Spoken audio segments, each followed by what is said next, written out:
je vais bien, je rends grâce. Me voilà de retour pour le partage avec vous d'une nouvelle vidéo, afin que nous nous lancions dans un nouveau périple de réflexion. Le message que j'ai à cœur aujourd'hui de partager avec vous est un message qui a une connotation spirituelle. Ce message s'adresse beaucoup plus aux croyants et aux personnes qui ont un minimum de spiritualité en eux.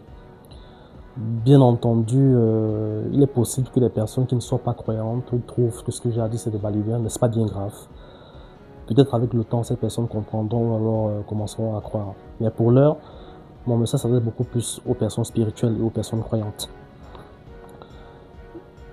Vous savez, il nous est tous arrivé au moins une fois dans notre vie de traverser des moments très difficiles, des moments vraiment d'épreuve, des moments qui nous ont poussés à avoir peur du lendemain, des moments qui nous ont poussés à douter de tout, à être en proie au désespoir, à l'amertume. Je pense que ça nous est tous arrivé. D'un moment ou un autre, ça nous est tous arrivé de vivre ce genre de moments. Et très souvent, même quand on est spirituel, on a parfois tendance à céder face aux épreuves de la vie, les épreuves difficiles de la vie. On a tendance parfois à céder au doute, à la peur et au désespoir. Et ça peut se comprendre d'ailleurs, hein. C'est humain d'avoir peur, c'est humain parfois de douter, c'est humain d'être en proie au désespoir, c'est humain, ça peut arriver. Mais seulement quand on atteint un certain niveau spirituel, on devrait être en mesure, je dis on devrait parce que ce n'est pas toujours le cas, c'est pas mal de personnes même spirituelles. Mais quand on atteint ce niveau de spiritualité et qu'on a compris certaines choses, on devrait être en mesure d'être au-dessus de la peur, des inquiétudes, face aux tumultes de la vie, face aux périodes de vaches mères qui nous arrivent parfois à traverser, face à tout ce qui pourrait être vraiment de pire. Pour illustrer davantage mon propos, j'aimerais que nous lisions ensemble dans les Saintes Écritures, notamment dans le livre de Marc, chapitre 4, à partir du verset 35. Donc on va lire ensemble. Là, vous allez comprendre pourquoi. Bon, nous lisons. Marc, chapitre 4, à partir du verset 35.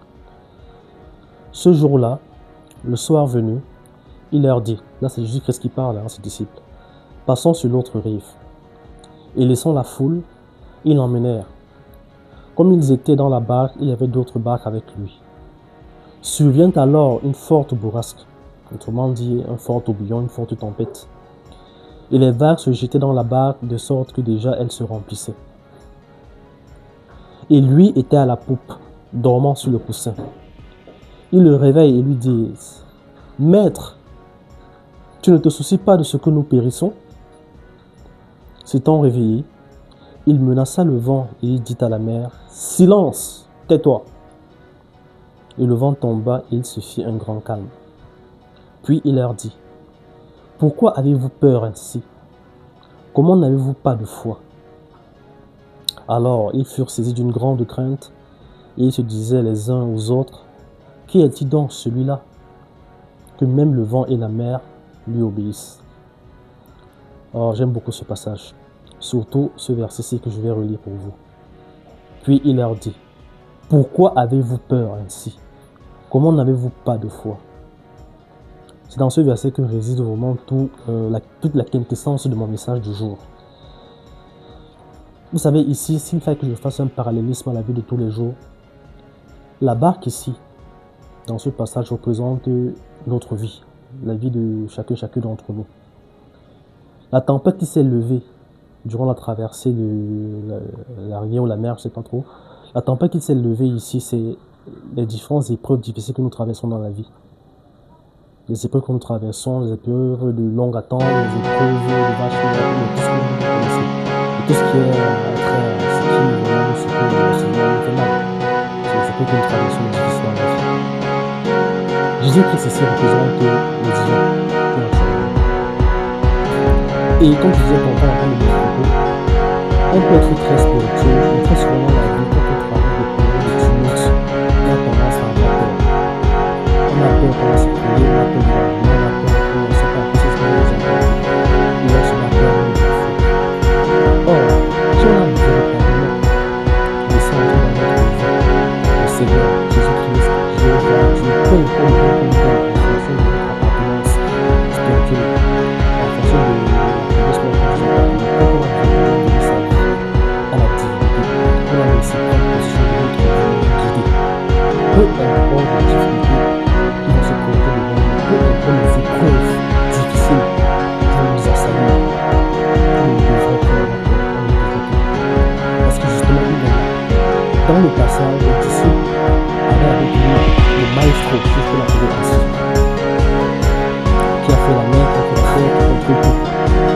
face à la tempête qui se veut de plus en plus violente, ils ont pris peur, ils ont commencé à douter.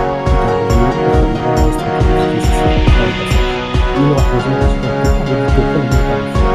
et cette question, elle nous est posée à chaque fois d'entre nous, que nous disons spirituel, que nous disons croyant, qui, face à la première difficulté de la vie, face aux premières épreuves difficiles de la vie, on a chaque dimension.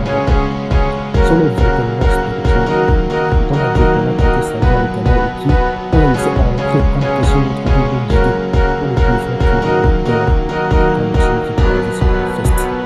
On devrait être papa, même si c'est toujours facile, car je reste plus facile à dire qu'à faire, mais on doit être en de au-dessus de ça. On devrait être capable d'avoir peur, mais de se rendre au but. On doit avoir la difficulté dans notre vie de guide.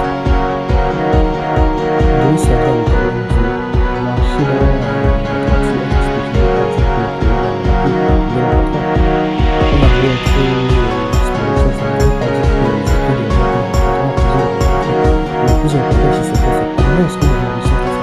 des choses. Est-ce que nous réussissons à nous abattre, avoir besoin de nous ou alors est-ce que nous réussissons à faire nous battre, sachant que le reste dans notre barre qui est notre vie tous les jours.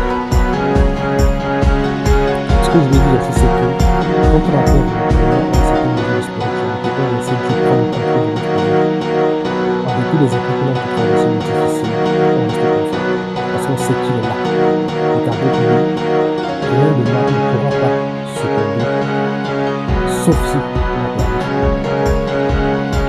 Alors, tant qu'il a vu, peu importe les épreuves, marcher avec eux, nous on d'accord, parce qu'il est là. On va vous dire les amis.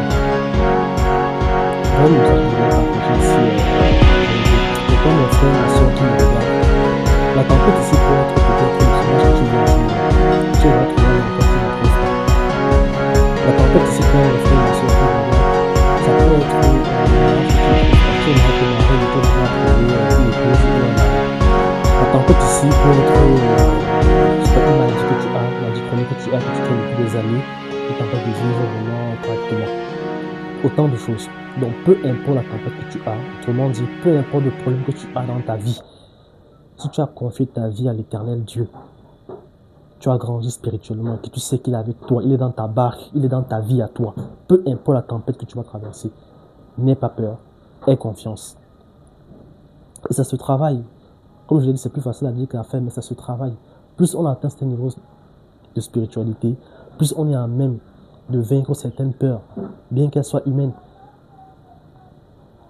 Voilà le message que je voulais partager avec vous et qui nous interpelle, je dirais, nous tous, face aux épreuves qui ne manqueront jamais, ça c'est sûr. Sachons être au-dessus de la peur et sachons garder la foi. Quand bien entendu, on a confié notre vie, notre quotidien à la divinité qui marche avec nous. Sachons être confiants. Tout ira bien. Voilà le message que j'avais à cœur de partager avec vous ici. Et on se retrouve prochainement pour le partage d'une autre thématique. D'ici là, que celui qui renouvelle les jours et les nuits, l'Éternel Dieu, nous garde tous et que sa grâce nous soit toujours multipliée. Portez-vous bien.